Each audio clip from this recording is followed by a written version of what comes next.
Welcome back to Stooge Stream. I am your host, The Stooge. This is Making an Impact, your Impact Wrestling recap / review.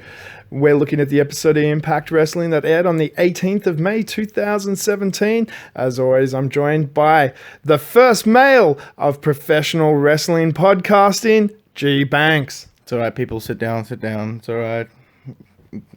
Contain your excitement. There's enough for me to go around. The arrogance. I love it. Love it. The arrogance of you. What? I'm just trying to calm our fans down before they go mental.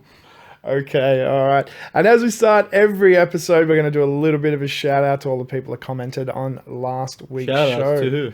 Shout outs. Well, for starters... Was it on G-Banks Day? No. Then I don't care. Oh, good for you.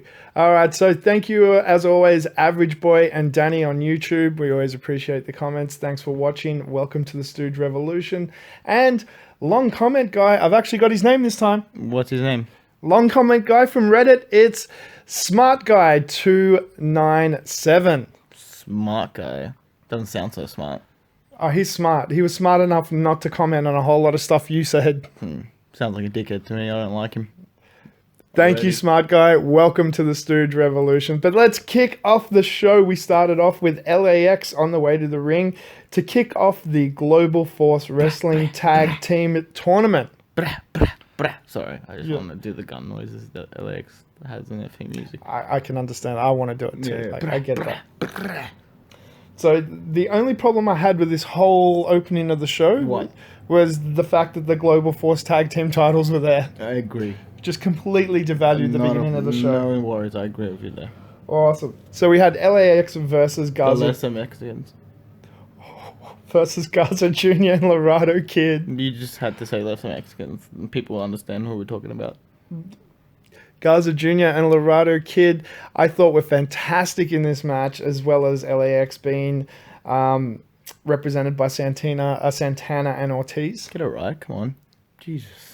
At ringside, we had Diamante, Conan, and of course Homicide flanking them. Of course. Got to have your crew behind your back as always. Well, yeah, I guess if you're in a crew. Mm-hmm.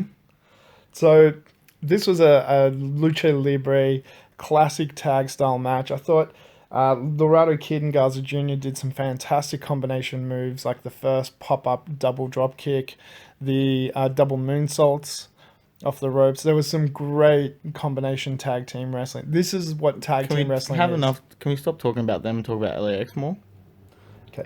LAX, of course, did some great maneuvers as well. Some great counters, some great distractions. Spectacular counters. Yeah, I really enjoyed this match. Probably one of the best tag team wrestling I've seen from a team in a long time.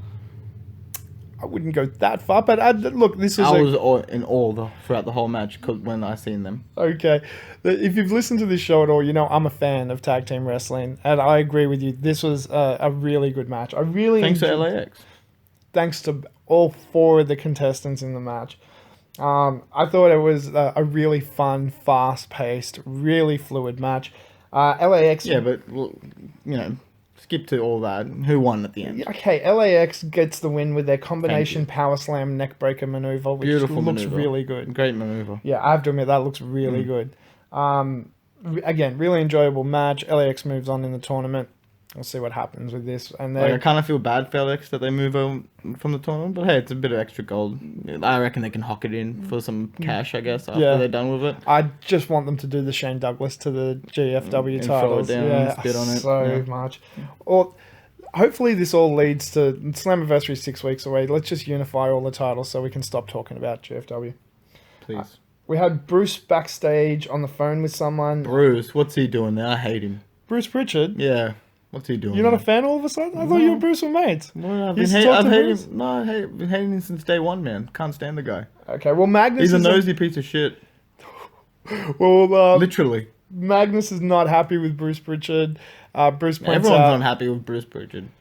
Not just Magnus. Well, we will find out later. EC3's not happy with him either. But Magnus pretty much gets put in his place by Bruce saying, it's your own fault, you lost. You got pinned. Fuck off. Next up we had, I'm sure this was your favorite promo package on the show. What? The Laurel and Congo Kong, Braxton and Ali package. It was a beautiful package. I actually helped edit it that package. I'm sure you did because it was very Laurel and Congo Kong heavy. It was like, and then Braxton and Ali get like 10 seconds at the end. It was. I was trying to push for 5, but they were like, "Come on, we have to put a little bit in." Like, who they're versing. Yeah. I was like, "Fine, whatever. We'll put 10 seconds in." It was good. I really enjoyed this package. Actually, I thought it was really Thank you. well done. No worries. Taking credit for Congo Kong with Laurel versus Braxton with Ali is our next match. This is the first time that Congo Kong's actually faced any type of opposition that gave him some sort of competition and slowed him down a little bit and distracted him. Got a few hits in. Braxton got a few really big I wouldn't say kicks give in. him a competition, but slowed him down a little bit. So, look, slowed him down a little bit. I'll agree with you this time. He did slow him down a little bit. Unfortunately, Congo Kong's just too much for Braxton because he got a corner splat into a brain buster. That was impressive. That big man did a really impressive brain buster on Braxton. So he should. I've known the guy for years now, and I've been telling him like you should do the brain buster. And look at it, he perfected it tonight. Okay. The guy eats. He did. The guy eats humans. What? The guy eats humans, like as if you're not gonna back him up. Yeah, look, he is a dominant force, if that's what you're trying to say. Definitely. No, I'm not saying that. I'm telling you exactly what he does. The man is a cannibal. Okay, all right, that's new news. That's new news. It's an exclusive here on Make It an Impact. Congo Kong is a cannibal. Yes. All right, from G-Banks. G-Banks. All right, cool. All right, so, but no, it was an impressive brainbuster. That leads to KM and Sienna running in straight away, beating down Braxton so happy and when Ali. they came out and done that. They deserved it. It was a good beatdown segment, actually, No, and they deserved it. It's so good. because the superhero has arrived in the most epic moment on the show. Mahabali Hogan clears out 4 people from a ring without even raising a hand. I'm pretty sure he thought he was in a Bollywood movie. Yeah, no, he just Hoganed. This was the Hulk Hogan moment. Hogan rushing to the ring and everyone just scattering because he's too powerful. I wasn't even actually happy that he came out. The only reason I was a bit excited or even made me laugh was the fact that Judge made that comment that saying like, "What are you doing here?" He probably thinks that he's like, in a match, he's too early. Like, he's come out too early. Yeah, it was beautiful. I really enjoyed that. I thought Mahabali Hogan looked really dominant. Braxton challenges Congo Kong and KM to a tag team match next week with him and Mahabali Shira. Calls Sienna a dude, implying she has a penis in the segment. Look, Braxton Sada can talk all that bullshit, pun intended, but at the end of the day, you know who's gonna win. Yeah, Mahabali Hogan. Like, it doesn't matter who. Hogan never loses clean, dude. Mate, Bollywood. Hogan never loses clean. Bollywood and BS ain't gonna beat my boys. Dude, this isn't Bollywood. This is Bollywood Hogan. No, trust me, I'm telling you right Bollywood Hogan. It's the BWO, but not the Blue World Order. The Bollywood World Order. Oh god. And they're taking over. Next up, we had Matt Seidel in a promo package. He actually put over Andrew Everett in the promo package, which I thought was really nice. Like, the dude said, "This kid impressed me." The guy's a hippie. Get him out of there. Matt Seidel's fantastic. Formerly Evan He Bourne was in stoned WWE. as shit. What are you on about? Yeah, he's Couldn't look fantastic. straight at me when he was making that promo. It was great. I thought he was Asian. Anyway, he put over Andrew Everett. You know I'm telling the truth. That's a reference that you should look up. It's fantastic. He puts over Andrew Everett. That was a good call. Yeah, thank you. I'll break kayfabe for a sec. That was a good call. I know, thank you. Puts over. I actually watched that show, the skit the other day. Oh, did you? Yeah. Okay, cool. Puts over Andrew Everett. Again, that was really nice for him. He didn't have to do that. Puts over the kid. That was very cool. Mm-hmm. There was a fantastic X Division promo package. This promo package nearly had me do the Affleck, the single tier, remembering some of the great moments that I've seen in the X Division. Well, buddy, you know who you can thank for that? What? Yours truly. I didn't tell you I'm part of the editing team. I'm not trying this. Anyway, so that was a great package. I really enjoyed that. It showed the history of the X Division, but put over the current competitors as well, which is great. Karen backstage with Interview Bot saying that there's going to be a tag team match next week. It's going to be Davey Richards and Angelina Love versus Eddie Edwards and Wifey. Why? Because they got to end this feud. I thought it ended already. No, Karen says it's not over. They're having one more. But who is she to say it's not over? She's, I don't know, Karen Jarrett, I guess. God damn it. Next up, in a pay-per-view quality match, we had EC3 versus James Storm with Magnus on commentary. I gotta say, this is my match of the night, easily. This would be my number 2 match, definitely. This was a great match. This is just a heavyweight, hard-hitting, competitive match. Two guys that have a massive grudge against each other. The story of the night was the whipping that EC3 had given James Storm the week prior. So good. I got turned on by that whipping. Of course he did. So, at one point, James Storm has the crowd hold EC3 while he goes and gets the whip. This is what happens when you let drunks wrestle. Or the belt, I should say. This is exactly what happens when drunks wrestle. That's great.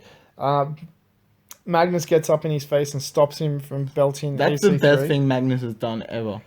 In his whole wrestling career. Get up and interrupt. I think winning the Impact Wrestling title was probably the best thing he ever did in his wrestling career. Nope. Okay. All right, Bruce ejects Magnus for interfering in the match, because he kind of did, regardless of what you think. He was interfering in the match. This is Bruce just shoving his big nose in business that doesn't belong to him. Again.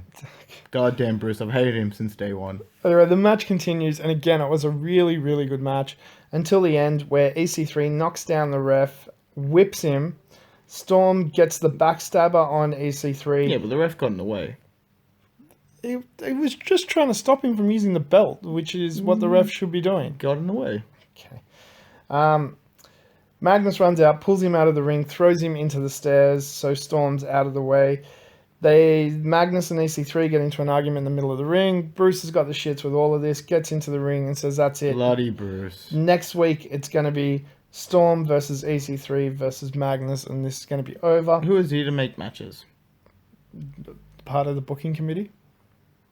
Still, that doesn't give me any authority. Okay. Bruce cuts a promo on EC3. EC3 doesn't like it and knocks out Bruce Pritchard. So,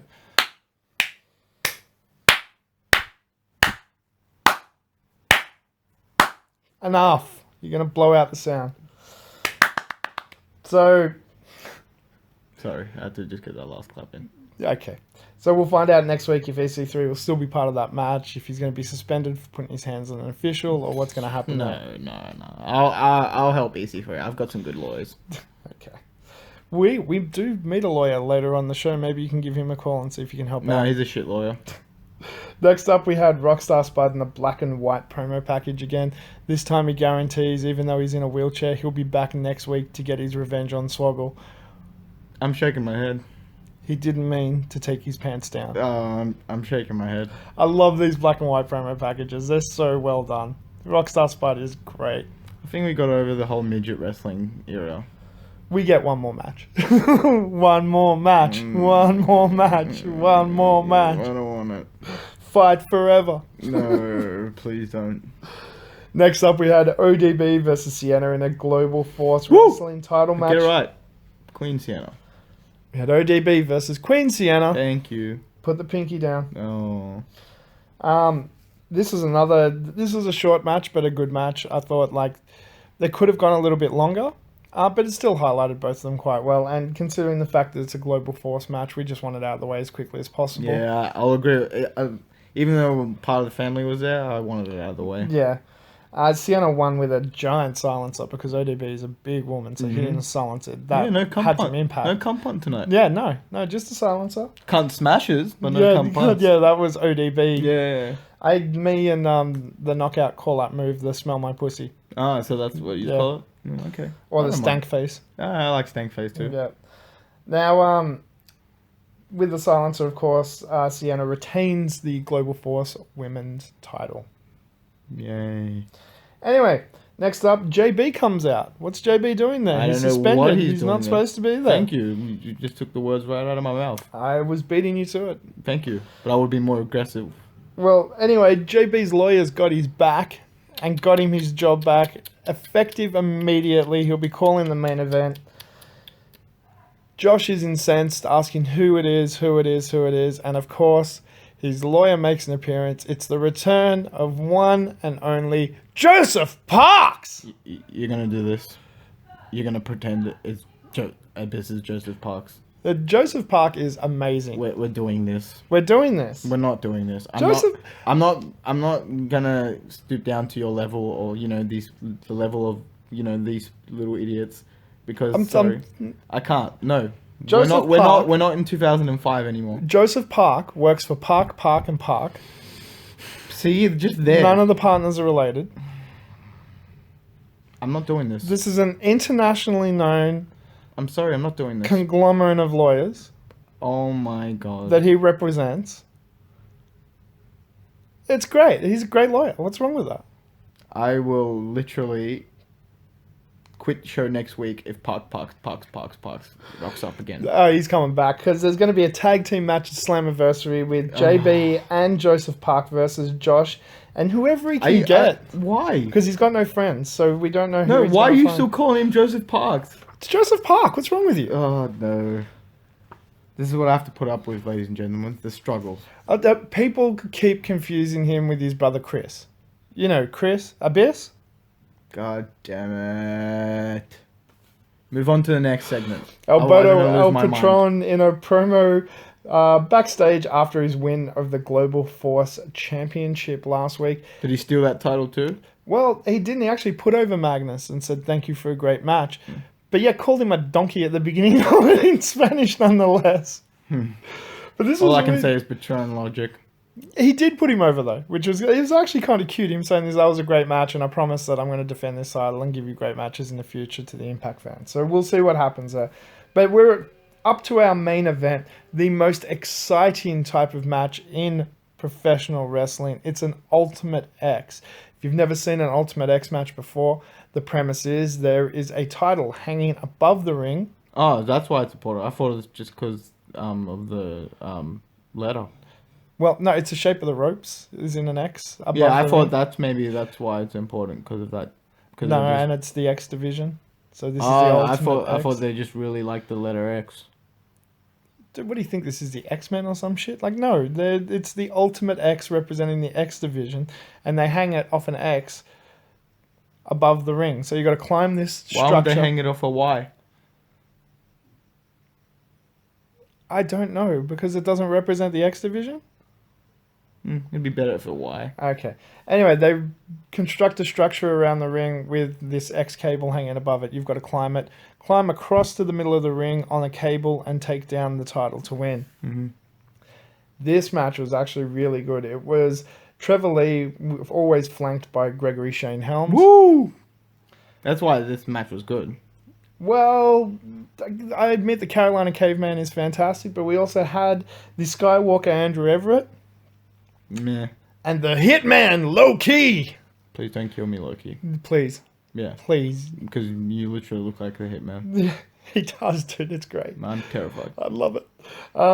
So Trevor Lee had the advantage early on in this match. Mm-hmm. He made Low-Key very, very friendly with the guardrail and the metal stairs on multiple occasions. Yeah, let's just say Loki got to know those guardrails and steps very quickly. Yeah, it was He pretty knew their nasty. grandfathers, he knew which one had diabetes. Yeah. He was good friend. It was an intimate relationship. Yeah, that it was pretty good. Yeah.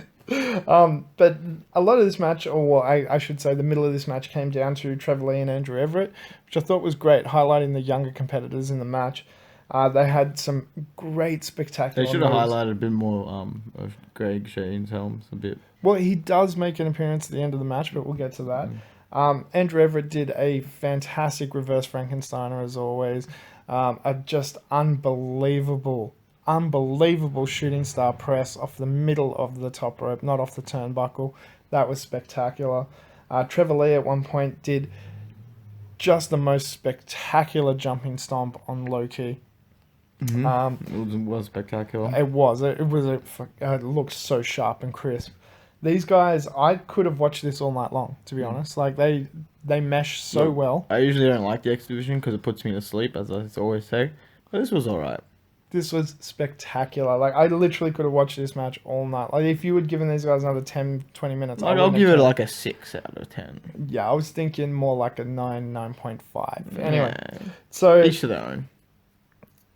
after the back and forth and everyone getting an opportunity to highlight themselves, a chair shot.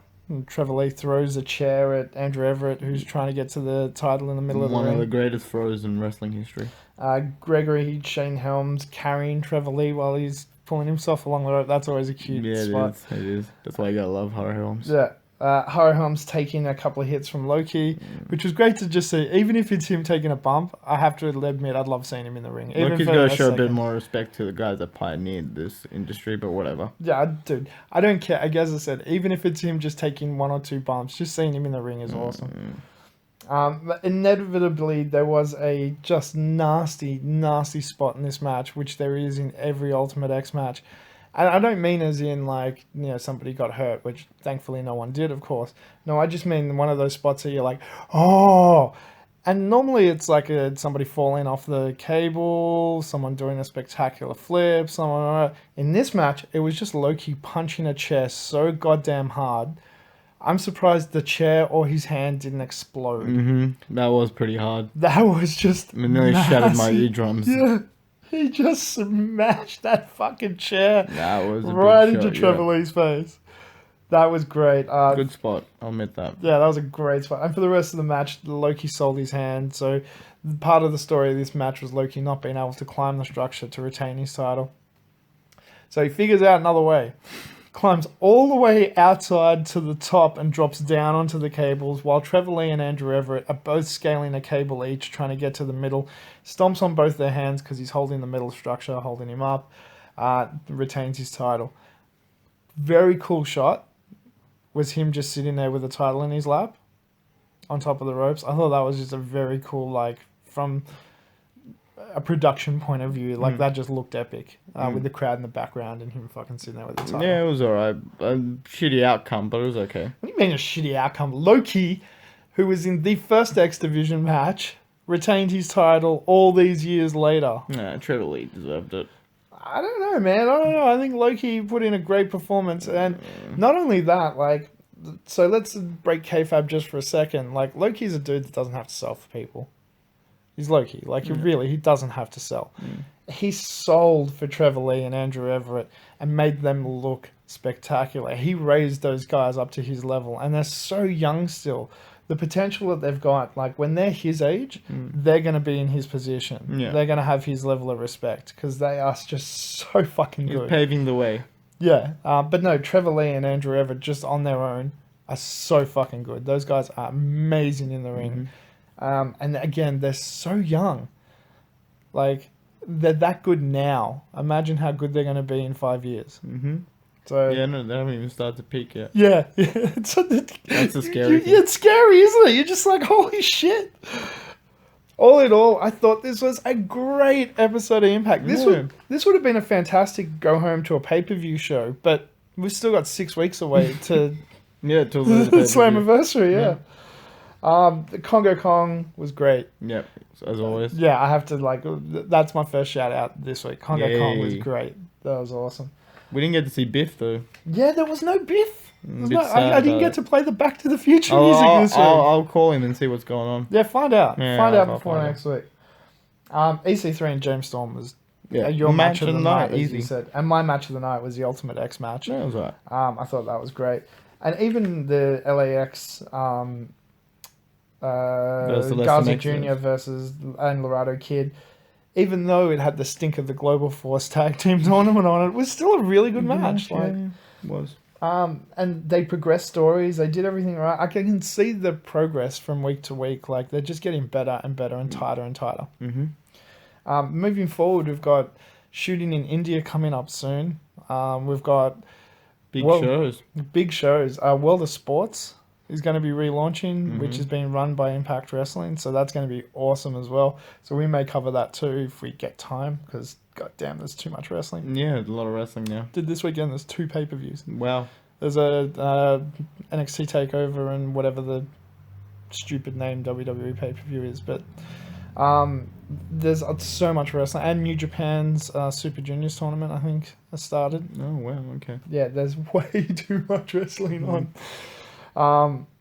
But yeah, like I'm really excited for the future of Impact Wrestling. I think it's only going to get brighter and Yeah, brighter and brighter. definitely getting better and better. Yeah, I can't wait for Slammiversary. More It's going to be 100%. sweet. Well, that's it. That's all we've got. Mhm. Let us know what you thought of this episode. Either comment on Reddit or YouTube. Chat. Let's talk. If you know anyone else that's into Impact Wrestling, throw them a link to this. Not just wrestling fans, because it's only a true special wrestling fan that's into Impact. So share it with them only. Exactly. We don't need the WWE marks on here. I'll agree on that one. And until next time, thank you so much for listening. I've been your host, The Stooge. And I'm the one and the only spectacular, glorified G-Banks. Could you added any more words to that? I was trying to think of more, but I got a... You ran out. Yeah, I ran out. Kind of got a mind blank. I was like, oh. Okay. Yeah. Adventure, excitement. Stooge craves not these things. Welcome to the Stooge Revolution. You ran out of words. Seriously? What? What do you mean? We do a podcast. You're supposed to know how to talk. I've only got like 5 words in my brain, to be honest.